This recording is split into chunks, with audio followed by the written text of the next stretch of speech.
Baik, Ibu absen kehadiran dulu ya. Ya, ya Bu. Adika Hari, Hadir Bu. Fatoni Nur Fauzi, Ada Bu. Pinky Apriliani, Hadir Bu. Roin Uswatun, Hadir Bu. Risna Suci, Ada Bu. Trisna Maulinawati. Ada Bu. Alhamdulillah hadir semua ya. Kameranya Mas Adika kok tidak on ya? Maaf Bu. Ayo semua kamera diaktifkan. Ya Bu. Ya Bu. Ya, baik. Walaupun kita itu melakukan pembelajaran daring, anak-anak itu harus tetap semangat mengikuti pembelajaran. Nah, bentuk dari semangat itu, kita itu harus selalu on kamera saat pembelajaran daring, memperhatikan, mencatat materi, dan mendengarkan secara seksama. Nah, supaya anak-anak itu nanti paham apa yang Ibu sampaikan. Meskipun daring seperti ini, anak-anak itu harus tetap semangat belajar. Nah, karena dengan belajar itu kita akan mengetahui hal-hal yang belum kita tahu menjadi tahu. Nah, seperti itu. Nah, apakah kalian sudah siap mengikuti pembelajaran hari ini? Siap Bu. Sebelum masuk ke materi, Ibu akan mereview materi minggu lalu. Nah, ada yang masih ingat minggu lalu kita membahas apa? Saya masih ingat Bu. Iya, apa Mas Fauzi? Materi tentang kodar dan kodar. Iya, benar, kodok dan kodar. Nah, apa pengertian kodok dan kodar? Ada yang masih ingat? Saya Bu. Iya, Mbak Risna. Ya, yuk. Kodar itu takdir yang tidak bisa dirubah. Iya, betul. Terus kodar. Ada yang masih ingat? Itu Bu, ketetapan atau takdir yang bisa dirubah. Iya, betul. Nah, pada pagi hari ini kita akan membahas materi tentang perilaku yang menyimpang di kalangan remaja. Nah, perilaku yang menyimpang ini itu ada kaitannya dengan materi minggu lalu, yaitu mengenai kodar, ketetapan Allah yang dapat dirubah. Nah, dengan cara apa kita merubahnya? Ada yang tahu? Saya Bu. Iya, Mbak Roin. Mengikuti kajian-kajian. Iya, betul. Ada lagi? Saya Bu. Iya, Mas siapa itu? Mas Fatoni. Ya. Tidak terjerumus dalam kenakalan remaja. Iya, tidak terjerumus dalam kenakalan remaja. Itu seperti apa ya? Contohnya? Contohnya seperti berpacaran, Ya, betul. tawuran, berjudi, dan minum-minuman keras Bu. Ya, betul. Nah, cara ikhtiar kita, cara merubah itu dengan seperti tadi yang dikatakan Mbak Roin tadi, mengikuti kajian-kajian, terus tidak terjerumus ke dalam kenakalan. Ya, contohnya seperti yang dikatakan Mas Fauzi tadi, seperti pacaran, terus minum-minuman keras, judi, tawuran, seperti itu. Nah, tujuan pembelajaran pada pagi hari ini, Ibu itu akan menerangkan tentang materi perilaku yang menyimpang di kalangan remaja. Supaya apa? Supaya anak-anak itu paham dan tidak terjerumus di dalamnya.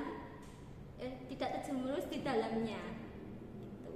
Maka dari itu, anak-anak itu harus menyimak materi yang Ibu jelaskan.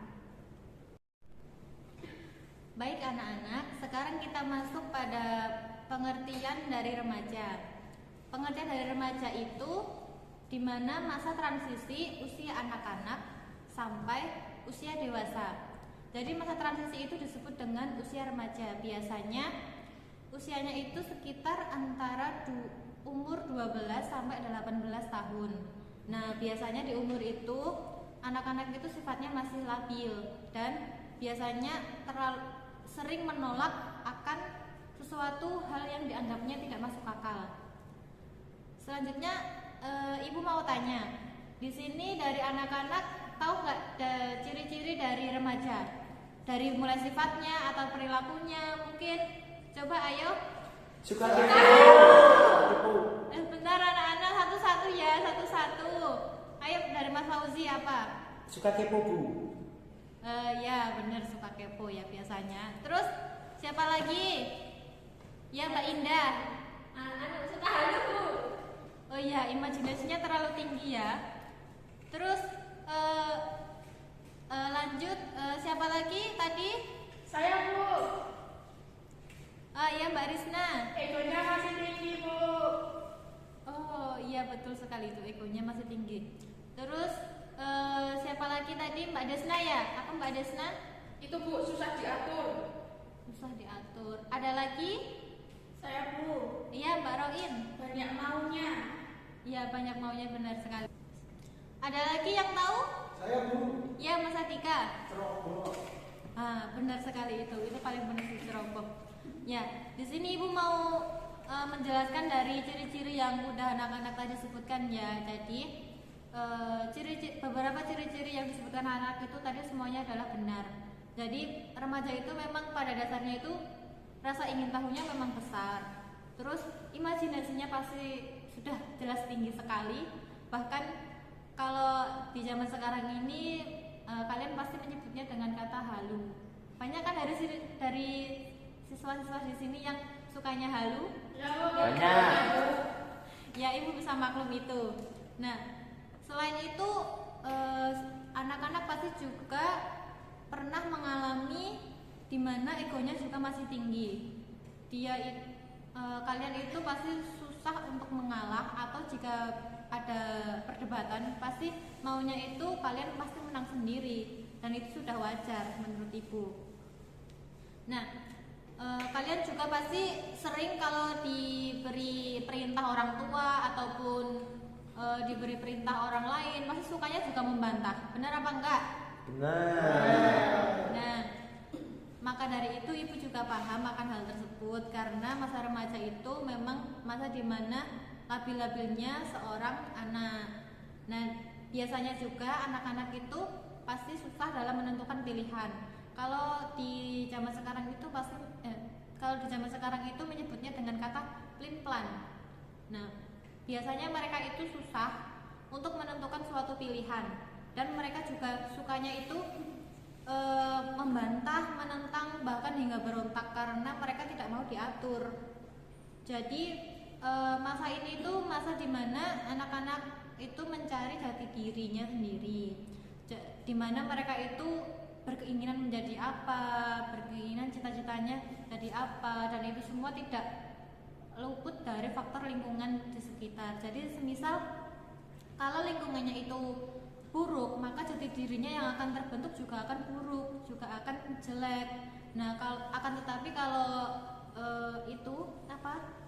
kalian bergaulnya di lingkungan yang baik, dengan lingkungan yang lingkupnya yang baik-baik, maka jati dirinya juga akan otomatis terbentuk jadi baik juga. Dan anak-anak itu biasanya identik dengan perilaku yang unik-unik, dan benar-benar mereka itu sering sekali mencoba hal-hal yang baru. Biasanya anak-anak itu pasti rasa ingin tahunya itu kan tinggi banget.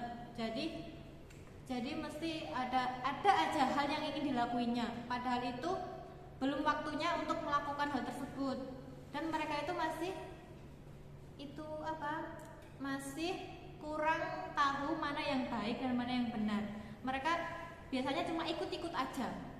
Gitu kan biasanya kalian kalau ada teman yang buruk, bukannya sadar itu buruk tapi malah ikut-ikutan karena takuti dimusuhi teman, ya kan? Ya, Bu. Nah, itu tidak boleh ya. Jadi anak-anak itu harus mulai dari sekarang itu harus tahu mana yang baik, mana yang buruk. Kalau temannya salah itu ditegur, bukan malah ikut-ikutan, dan itu akan membawa dampak yang negatif bagi kehidupan kalian di masa mendatang. Nah, dari semua ciri-ciri yang kalian sebutkan tadi itu merupakan baik itu perilaku yang positif maupun negatif, Ibu bisa memakluminya karena memang anak-anak itu kan identik dengan perilaku yang seperti itu. Dan kalau sudah pemikirannya sudah dewasa pun mereka juga akan bisa berpikiran lebih baik lagi dan lebih positif lagi. Nah, walaupun begitu pasti di sini anak-anak pasti sangat aktif dalam mengikuti organisasi maupun ekstrakurikuler kan? Ada yang ikut? Ada Bu. Ya, Mas Fauzi ikut organisasi apa? Organisasi ekstrakurikuler futsal Bu. Oh, ikut futsal. Nah, itu juga baik. Jadi anak-anak yang aktif dalam organisasi itu akan membentuk perilaku yang positif nantinya untuk kedepannya, bisa menambah pengalaman juga, mengasah bakatnya juga. Dan remaja yang baik itu remaja yang bisa membagi waktu antara belajar dengan ekstrakurikuler yang diikutinya. Pesan ibu intinya itu kalian itu harus bisa membagi waktu itu dengan baik. Jadi yang diutamakan itu belajarnya. Jadi jangan diutamakan boleh diutamakan, cuma itu jangan berlebihan. Jadi intinya itu belajar itu diiringi dengan perilaku yang positif atau kegiatan-kegiatan yang positif. Jadi itu bisa bermanfaat bagi agama, bagi masyarakat dan lingkungan sekitar. Baik, selanjutnya Ibu di sini akan menjelaskan tentang adab pergaulan menurut Islam. Nah, Ibu akan bertanya kepada anak-anak, apakah ada yang tahu adab itu apa? Sikap atau perilaku seseorang, Bu. Oh iya, betul. Betul Mbak Desna. Adab yaitu perilaku atau sikap kita terhadap orang lain. Nah, sekarang Ibu akan menjelaskan tentang adab pergaulan menurut Islam. Adab pergaulan menurut Islam itu ada 6. Yang pertama yaitu menjaga sopan dan santun. Nah, meskipun kita dengan teman sebaya, tetapi kita harus sopan dan santun terhadapnya. Meskipun kita sering kali berbeda pendapat dengan teman kita, dan kita juga harus saling menghargai, bukan saja kepada teman sebaya, tetapi kita juga harus sopan dan santun terhadap guru, karena guru itu kan orang tua di sekolah kita. Yang kedua yaitu mengerti dan memahami. Sikap mengerti dan memahami perlu dibiasakan dalam pergaulan remaja. Jika kita bisa menghargai dan memahami teman, maka nanti pertemanan kita menjadi harmonis. Bahkan sudah berpisah pun tetap terkenang rasa pengertian dan saling memahami tersebut. Yang ketiga yaitu mengajak teman ke arah yang lebih baik. Mengajak teman ke arah kebaikan yaitu terutama mengajak untuk meningkatkan keimanan dan ketakwaan kepada Allah Subhanahu wa taala. Contohnya kita mengajak teman untuk beramal soleh sesuai kapasitasnya. Sebagai seorang remaja, remaja yang baik itu tidak terlepas dari remaja yang baik tidak pernah lelah untuk mengajak teman untuk berbuat baik ke jalan Allah. Yang selanjutnya yaitu lapang dada dan suka membantu. Pergaulan remaja saat ini banyak warna dan tingkahnya. Contohnya dari bentuk, gaya maupun sifat yang membentuk remaja lain terpancing dan menimbulkan permasalahan.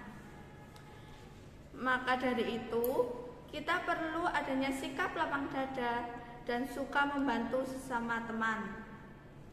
Jika terjadi hal-hal yang kurang menyenangkan, kita membantu sama remaja. Jika hal-hal yang kurang menyenangkan itu diterima dengan ikhlas atau lapang dada. Begitu pula jika ada yang perlu bantuan, maka kita harus bantu teman kita yang sedang kesusahan tersebut.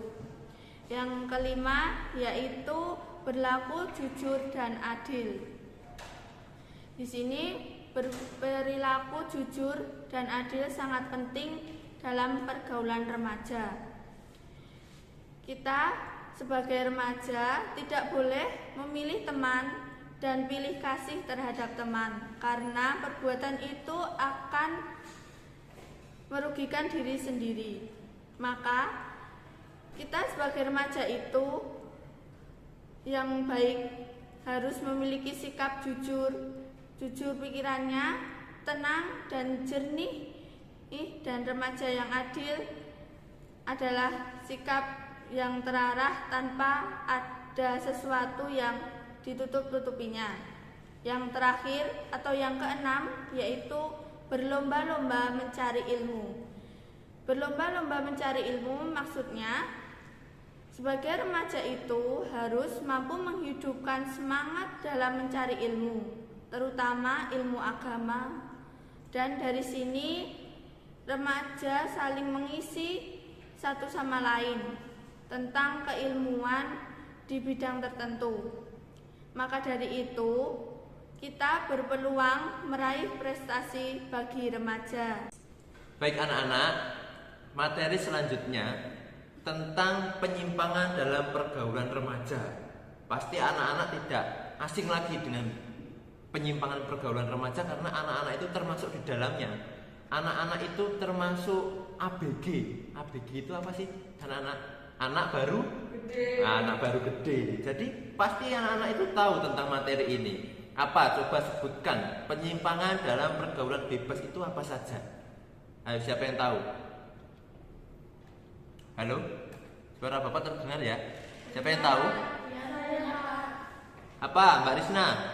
Yang pertama itu kalau saya nggak salah judi. Oh ya, judi ya, termasuk judi. Mbak Roin apa? Minum-minuman keras, Pak. Ya, minum-minuman keras, betul sekali. Terus yang lain ada lagi? Saya, Pak. Ya, Mbak Indah. Pacaran. Apa? Pacaran. Oh ya, pacaran. Oke. Apalagi ayo, Mbak Desna belum bicara. Apa Mbak Desna? Berkelahi atau tawuran, Pak. Ya, berkelahi atau tawuran. Mantap sekali.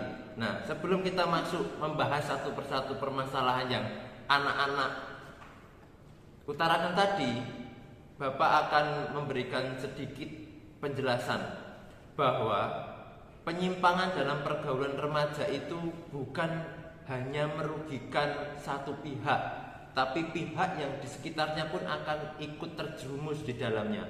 Contoh, Mbak Risna berpacaran dengan Mas Adika. Nah, terus Mbak Risna itu punya temen kan, seperti Mbak Indah, Mbak Roin, Mbak Desna. Nah, teman-temannya Mbak Risna tadi setiap hari melihat Mbak Risna berpacaran dengan Mas Adika, sering WA-an, sering jalan bareng. Lah, terus teman-teman Mbak Risna tadi pengen, penasaran, kan ABG kan seperti itu, penasaran, pengen mencoba hal-hal yang baru. Nah, terus Mbak Indah cari pacar. Nah, itu. Jadi jangan sampai membuat lingkup yang jelek, karena teman-teman ini adalah penerus bangsa Indonesia. Padahal bangsa Indonesia di 2045 itu memiliki bonus demografi, yaitu banyak anak-anak muda yang umurnya siap untuk bekerja. Kalau kemerosotan moral ini sudah tampak di kelas 9 ini, apa yang akan terjadi di Indonesia di masa depan? Indonesia tidak bisa memetik hal yang bagus karena moral-moral anak-anak Indonesia itu sudah menurun. Nah, di sini Bapak akan mewanti-wanti kalian jangan sampai terjerumus di dalamnya. Nah, ini masuk materi yang pertama, yaitu minum-minuman keras atau khamer. Nah, minum-minuman keras ini menurut kalian itu apa sih, teman-teman? Apa sih anak-anak minum-minuman keras itu? Apa, Mbak Indah, minuman keras itu apa? Belum tahu? Minuman keras itu minuman yang memiliki kadar alkohol yang memabukkan. Jadi membuat sepeminumnya ini akan kehilangan kesadaran diri. Saya kasih contoh lagi biar anak-anak itu mudah memahami. Ketika ada seorang pengendara motor terus minum minuman keras, apa yang akan terjadi, Mbak Desna? Kalau ada pengendara motor yang minum keras, apa yang akan terjadi? Kecelakaan, Pak. Ya, kecelakaan. kecelakaan yang sangat fatal. Karena itu efek dari minum-minuman keras itu membuat si peminumnya itu kehilangan kesadaran, pusing. Terus bukan hanya sekedar itu, jika minum-minuman keras ini terus dilakukan akan merusak badannya, akan menyebabkan penyakit yang kronis. Seperti itu teman-teman. Nah, ini ada contoh lagi supaya teman-teman itu lebih memahami lagi. Minum-minuman keras itu ketika diminum bapak-bapak rumah tangga, kepala rumah tangga, apa yang akan terjadi di keluarganya? Akan terjadi pertikaian yang sangat hebat karena kesadaran bapak tadi, kepala rumah tangga tadi belum ada. Jadi minum terus setelah itu pulang dan membuat kegaduhan di rumah tangganya. Jadi teman-teman, jadi anak-anak sekalian, jangan sampai kalian itu mencoba hal-hal yang seperti ini, minum minuman keras. Dan juga sudah diterangkan oleh Allah di ayat Al-Maidah ayat 9 ayat 90 yang berbunyi, A'udzubillahi minasyaitonir rajim. Ya ayyuhalladzina amanu innamal khamru wal maisiru wal ansabu wal aslamu rijsum min amalin syaitani fajtanibuhu la'allakum tuflihun. Yang artinya, hai orang-orang yang beriman, sesungguhnya meminum khamr, berjudi, berkorban untuk berhala, mengundi nasib dengan panah adalah termasuk perbuatan syaitan. Maka jauhilah perbuatan-perbuatan itu agar kamu mendapatkan keberuntungan. Nah, Allah pun sudah menegurnya di sini ya teman-temannya. Jadi kita sebagai anak-anak yang beragama harus patuh terhadap perintah agama. Terus yang selanjutnya tadi sudah diterangkan di surat Al-Maidah tentang khamr, dan khamr kan sudah kita kupas. Lalu berjudi. Apa sih berjudi itu? Bapak terangkan. Berjudi adalah permainan mengundi nasib diri sendiri dan mempunyai maksud menguasai permainan sehingga menginginkan kemenangan-kemenangan terus-menerus. Pada zaman sekarang ini perjudian sangat marak sekali. Sekarang kan zamannya online. Jadi judi itu sudah masuk ke dunia internet. Ada judi seperti permainan. Jadi teman-teman jangan mencoba-coba, apalagi Mas Adika ini biasanya cowok suka main game kan. Jangan coba-coba main, biasanya dipanggil slot. Nah, itu jangan sampai mencoba. Itu perjudian walaupun sedikit itu tidak boleh. Pak, itu cuma 1.000 tok, ya juga nggak boleh karena sedikit atau banyak termasuk di dalamnya. Nah, selanjutnya tentang pergaulan bebas. Apa tadi yang dikatakan Mbak Desna tadi apa? Apa Mbak Desna? Tawuran, Pak. Tawuran. Terus apa lagi tadi Mbak Indah? Pacaran. Nah, pacaran. Nah, jadi pergaulan bebas ini masuk ke ranah berpacaran. Dikatakan berpacaran karena ada perilaku yang melebihi batas pertemanan biasa, ya. Jadi berpacaran itu seperti berteman tapi menggunakan perasaan yang lebih. Ada rasa cinta, ada rasa saling memiliki, ada rasa saling menyayangi satu sama lain yang berlebihan. Nah, biasanya orang berpacaran itu seperti apa sih teman-teman? Anak-anak, seperti apa sih orang berpacaran itu? Mbak Indah? Sering berduaan. Iya, sering berduaan. Apalagi? Siapa yang tahu? Berpergian berduaan. Terus apalagi? Makan bersama. Ya, Mas Adika. Apalagi Mbak? Mbak yang lain? Saya Apa? Iya, berpegangan tangan. Itu.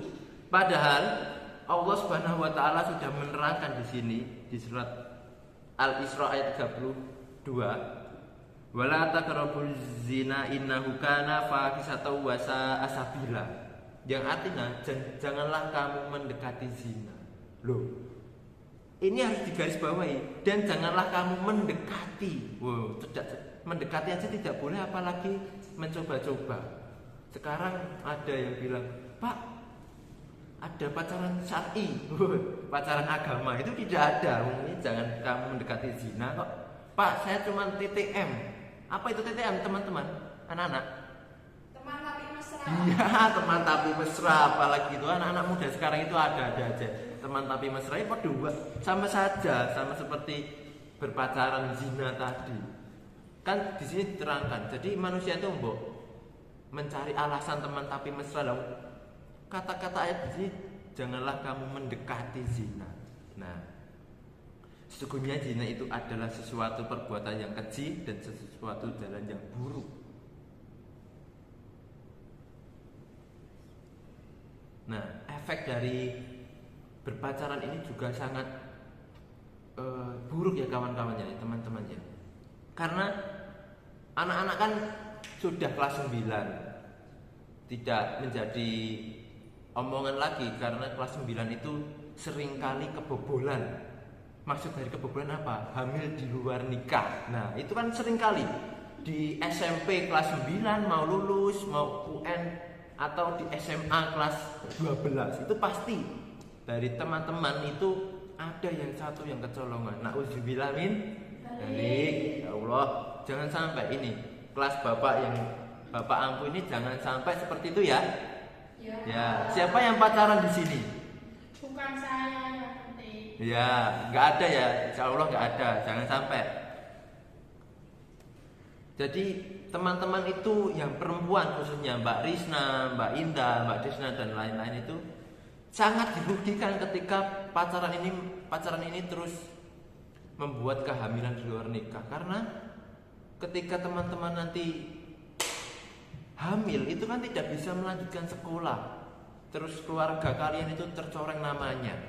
Loh, bagaimana? Kalau mas-masnya atau si pihak laki-laki setelah menghamili dia akan pergi, akan keluar kota dan keluarganya dicoreng. Tapi kan yang dirugikan adalah wanita karena wanita yang mengandung, yang menyusui anaknya nanti, yang membesarkan anaknya nanti, tidak punya bapak kan sangat kasihan sekali. Jadi anak-anakku di sini jangan sampai mencoba-coba hal-hal yang buruk seperti ini. Saya wanti-wanti. Dan nanti jika ada yang berpacaran di kelas ini, tolong lapor sama bapak, nanti bapak akan proses di BK.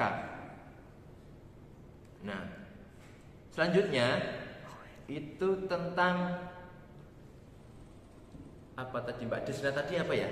Tawuran. Ya, tawuran. Nah, tawuran ini ada lagunya teman-teman, lagunya Rhoma Irama. Gimana lagunya itu? Darah muda, darahnya para remaja yang selalu merasa gagah dan tak mau mengalah. Nah itu tahu. Jadi tawuran adalah konflik antara kelompok yang ditandai aksi saling menyerang atau sama lainnya menimbulkan keresahan dalam masyarakat.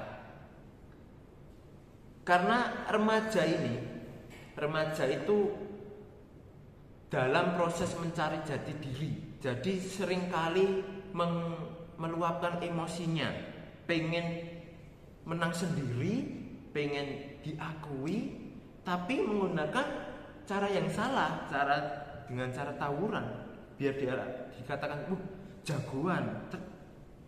Tapi tidak, teman anak-anak sekalian, karena tawuran ini akan menyoreng sekolahan kita. Sekolahan di sana itu sering tawuran. Jadi nanti nama sekolahan kita itu derajatnya akan menurun. Padahal Allah Subhanahu wa taala sudah berfirman di firman-Nya Quran surat Al-Hujurat ayat 11 yang artinya, hai orang-orang yang beriman, janganlah sekumpulan orang laki-laki merendahkan sekumpulan yang lain. Boleh jadi yang ditertawakan itu lebih baik dari mereka, dan jangan pula sekumpulan perempuan merendahkan kumpulan yang lainnya. Boleh jadi yang direndahkan itu lebih baik, dan janganlah suka mencela dirimu sendiri dan juga memanggil dengan gelaran yang mengandung ejekan. Seburuk-buruk panggilan adalah panggilan yang buruk sesudah iman, dan barang siapa yang tidak bertobat maka mereka itulah orang-orang yang zalim. Nah, di sini bahwa kita bisa menarik kesimpulan bahwa kita itu sebagai umat Islam, umatnya Rasulullah SAW itu saling bersaudara. Jadi ketika kita itu anak muda zaman sekarang itu emosinya tersulut, itu harus menyadari, oh di sana itu juga orang Islam, orang Muslim, di sana itu juga saudara saya. Jadi harus saya rangkul, bukan memukul, harus saya jadikan teman. Jadi anak-anak sekalian, kita sebagai penerus bangsa harus menjaga diri sendiri, karena penyimpangan dalam pergaulan remaja ini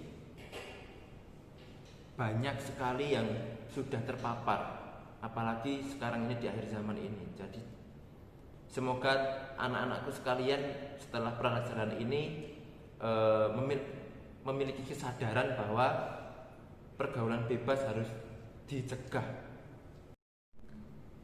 Selanjutnya Ibu mau menyampaikan materi yang berkaitan dari dampak dari perilaku menyimpang. Perilaku menyimpang itu banyak sekali contohnya. Salah satu hamil di luar nikah. Apakah anak-anak tahu dampak negatif dari perilaku menyimpang dari hamil di luar nikah? Saya, Bu. Apa, Mas Fauzi? Membuat malu keluarga dan sekolah. Selanjutnya, apakah ada anak-anak lain yang tahu? Saya, Bu. Apa? Dicap atau dilabel buruk oleh orang lain. Adakah yang mau menambah lagi? Saya, Bu, Apa, Mbak Indah? kurang dipercaya keluarga. Terus, ada lagi? Saya, Bu, Apa, Mas Adika? dianggap imannya lemah. Terima kasih atas jawaban yang diberikan oleh anak-anak. Benar, banyak sekali dampak negatif yang ditimbulkan dari hamil di luar nikah, terutama merugikan diri sendiri. Tadi ada anak-anak yang menjelaskan, yaitu dampak negatif itu salah satunya dilabel remaja kurang berguna. Dilabel atau masyarakat lebih mengenal istilah cap. Ini diberikan kepada masyarakat, kepada anak-anak yang sering melakukan perilaku menyimpang. Perilaku menyimpang itu dianggap masyarakat itu bertentangan dengan norma-norma dan tidak sesuai dengan peraturan yang ada pada masyarakat. Terus yang selanjutnya tadi juga dijelaskan dampak negatif bagi diri sendiri itu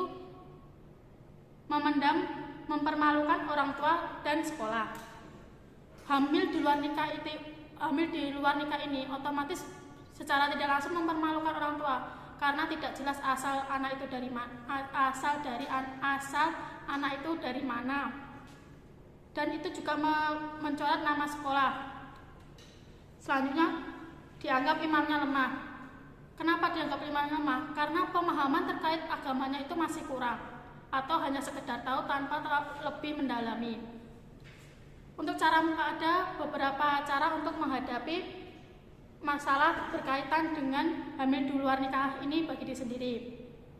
Yang pertama yaitu mengawasi perilaku anak, dalam artian sebagai orang tua mengetahui di mana anak berada dan apa yang dilakukan dan dengan siapa anak itu bermain.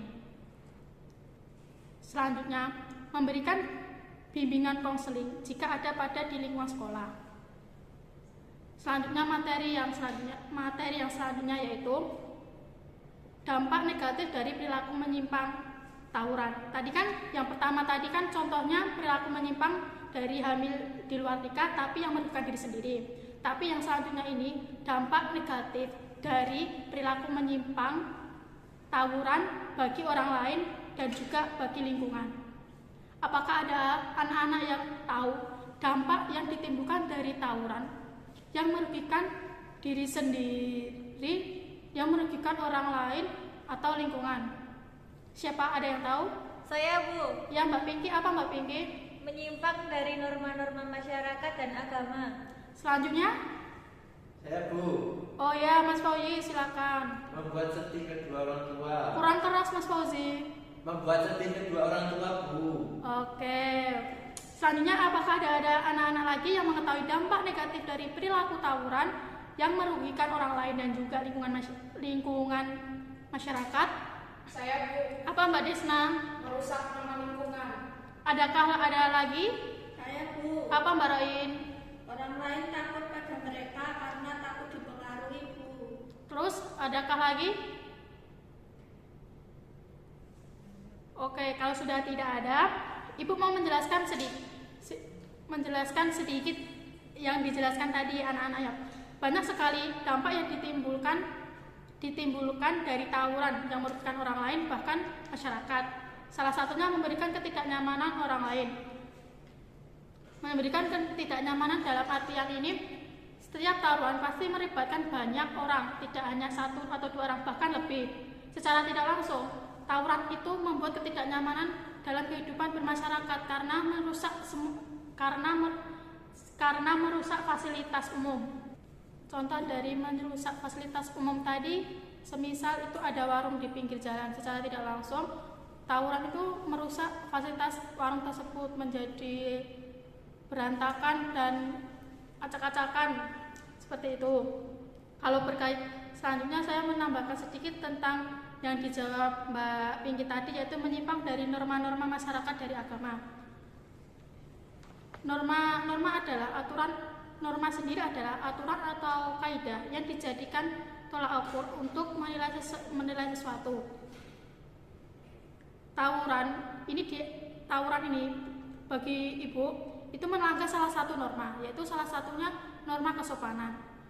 Norma kesopanan ini merupakan peraturan yang muncul dari pergaulan segolongan manusia dalam masyarakat dan dianggap sebagai tuntunan pergaulan sehari-hari. Norma kesopanan dianggap sebagai pedoman yang mengatur tingkah laku manusia terhadap manusia lain. Cara menghadapi dari dampak negatif dari tawuran ini yaitu menetapkan peraturan dan batasan. Peraturan ini berguna untuk membatasi pergaulan remaja dan memberikan pengertian tentang apa yang mereka lakukan itu harus dipertanggungjawabkan dan konsekuensi yang akan mereka terima.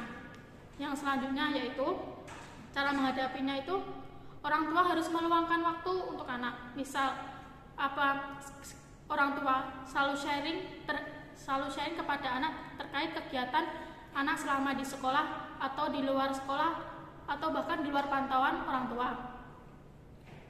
Dengan cara sharing itu mungkin anak akan berbicara tentang kegiatan mereka selama ada di sekolah dan juga di luar sekolah, di luar pantauan orang tua.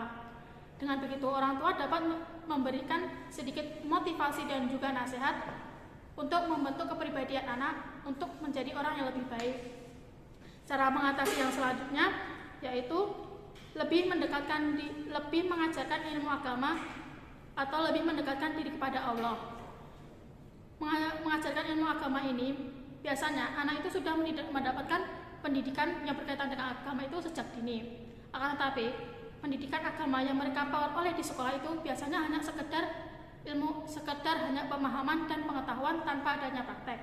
Maka dari itu keluarga terlibat secara langsung tentang penanaman nilai agama, yaitu semisal mengajak anak untuk sholat berjamaah dan juga mengaji.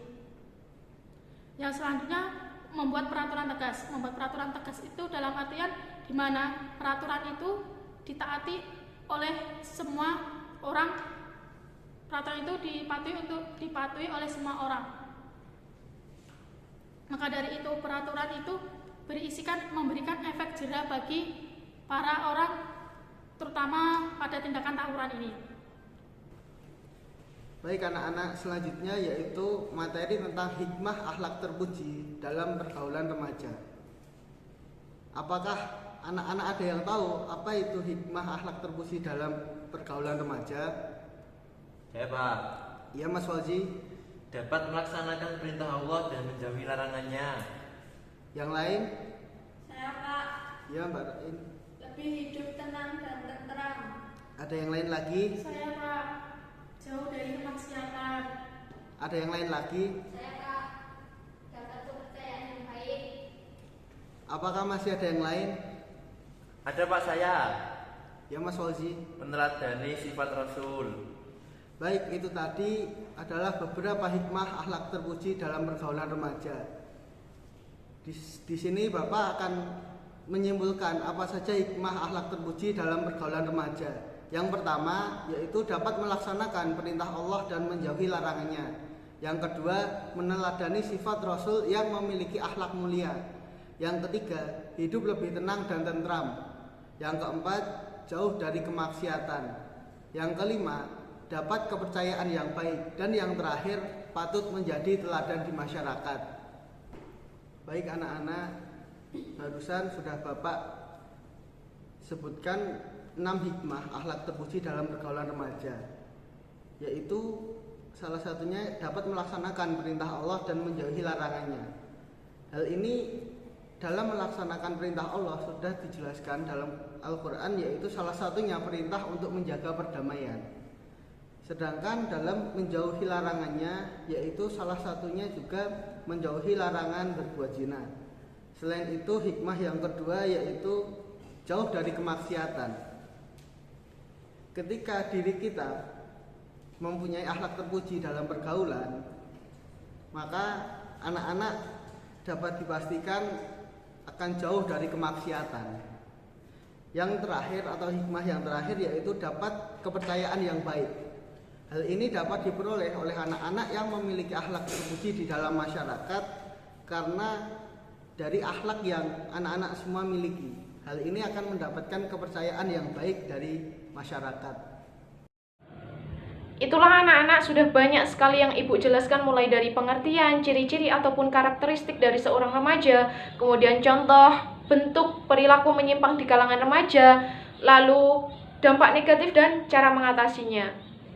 Baik anak-anak, mari kita simpulkan bersama bahwasanya remaja merupakan masa peralihan dari masa anak-anak menuju dewasa. Seperti halnya kalian ini semua, pasti umurnya sudah 14-15 ya. Nah, kalian semua ini bukan lagi disebut sebagai anak-anak, tetapi sudah dewasa, sudah balik. Karena pada dasarnya kalian semua ini sudah bisa membedakan mana yang buruk dan mana yang benar. Kemudian terkait contoh ataupun bentuk dari perilaku menyimpang di kalangan remaja tadi sudah Ibu singgung ya, diantaranya adalah pacaran. Ibu tegaskan sekali lagi dan Ibu berpesan kepada anak-anakku ini semua, jangan sampai kalian itu melakukan perbuatan yang dilarang, perbuatan yang tidak disukai dan dibenci oleh Allah Subhanahu wa taala. Karena Allah sudah berfirman dalam Quran surah Al-Isra ayat 32 yang bunyinya bagaimana anak-anak? Wala taqrabuz zina innahu kana fahisyah wa sa'a sabila, dan janganlah kamu mendekati zina karena zina merupakan perbuatan yang keji dan Allah melaknat perbuatan tersebut. Kemudian apalagi kita juga dihadapkan dengan kondisi situasi belajar online, belajar daring seperti ini, maka dari itu banyak anak-anakku semua itu lebih pada menyibukkan diri dengan smartphone-nya, lalu bermain ke sana kemari, tidak melakukan hal-hal yang positif seperti itu. Jadi anak-anakku jangan sampai seperti itu ya. Kemudian Ibu juga berpesan khususnya bagi yang cewek-cewek ini, dijaga martabatnya, dijaga kehormatannya. Bukan hanya yang cewek-cewek ini, tetapi yang cowok-cowok juga. Jangan sampai kalian ini semua membuat kecewa dan membuat sakit hati kedua orang tua kalian ya. Kemudian yang kedua adalah merokok. Ibu mau bertanya, bagi yang cowok-cowok ini mungkin ada yang pernah mencoba untuk merokok atau sudah menjadi pecandu rokok begitu? Ada? Alhamdulillah kalau tidak ada. Ibu sangat percaya kepada kalian dan Ibu berpesan sekali lagi kepada kalian, jangan sampai melakukan atau mencoba hal-hal yang baru seperti itu ya. Khususnya hal-hal yang ranahnya negatif. Memang sih nak, rokok ini dampaknya bukan ke jangka pendek, tetapi lebih ke jangka panjang, yaitu akan merusak organ dalam kita, khususnya paru-paru, dan menyebabkan penyakit yang kronis. Seharusnya kita itu bersyukur Allah telah memberikan organ tubuh yang sehat, organ tubuh yang lengkap, organ tubuh yang sempurna. Harusnya itu disyukuri, disayangi, dirawat, bukan malah dirusak. Begitu ya, Nak? Kemudian yang ketiga adalah tindakan kriminal. Di sini Ibu contohkan yaitu mencuri. Mencuri merupakan perbuatan pengambilan barang yang bukan hak milik kita. Kemudian sekali lagi Ibu kaitkan dengan kondisi pandemi ini ya. Banyak orang di luaran sana yang kehilangan pekerjaannya sehingga mereka bingung untuk memenuhi kebutuhannya sehari-hari itu dengan cara apa begitu. Maka dari itu banyak sekali kasus-kasus pencurian di sana, di sini. Seperti itu ya, Nak. Padahal mencuri ini juga termasuk melanggar norma hukum. Jadi itu anak-anak untuk pembelajaran hari ini. Mungkin ada yang ingin ditanyakan? Baik, Mbak Indah, silahkan Mbak Indah.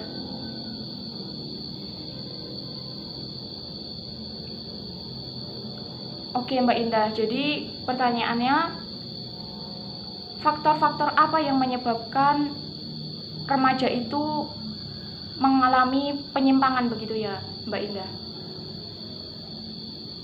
Oke, yang pertama adalah karena hobi, bakat, ataupun kemauannya itu tidak tersalurkan Mbak Indah.